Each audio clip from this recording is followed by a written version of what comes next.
आज आम देखा दुई घात समीकरण केमिति समाधान करा जाए।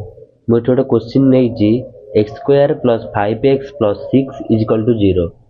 ये तुम जान केमी एक दुई घात समीकरण कि एक घात समीकरण। एक्स पाखे दिखाई एक्स स्क्वायर, तो एक्स स्क्वायर मान तार घात हूँ दुई, तो दुई घात जदि खाली लिखा था एक्स तो सेटा एक घात होता। प्रीवियस क्लास रे पढ़ाई एक घात समीकरण, एबे दुई घात समीकरण। X square plus 5x plus 6 equal to 0 आपको सॉल्व करिया पूरा इजी। फास्ट जो देइछ मझी रे 5x हूँ आंसर बाहर करिवार मोड।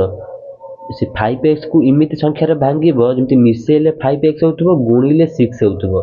सेमिति संख्या किए 5 को भांगिले 1 4 2 3।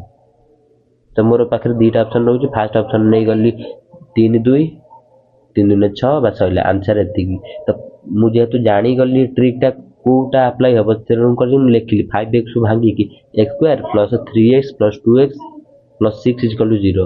5x को भांगी कि 3x प्लस 2x लिखिली। एबे एथिरु x कॉमन नहीं गले हम x प्लस 3 आउ एपुटू प्लस 2 कॉमन नहीं गले एथि हम x plus 3।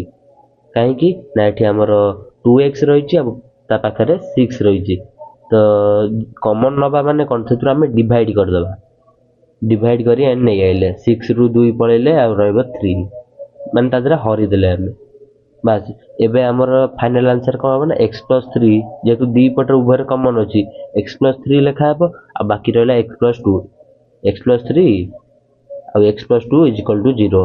x equal to -3 और x इजिकल टू -2 कहीं ना x प्लस 3 इजिकल टू सेपटू गले हम -3। आमर आंसर दुईटी बाहर ये दुई घात समीकरण एक्स रैल्यू को -3 ने सल्व हो पार -2 को ने सल्व हो पार। अलग कौन सी भैल्यू को नेले दुई घात समीकरण सल्व हम ना।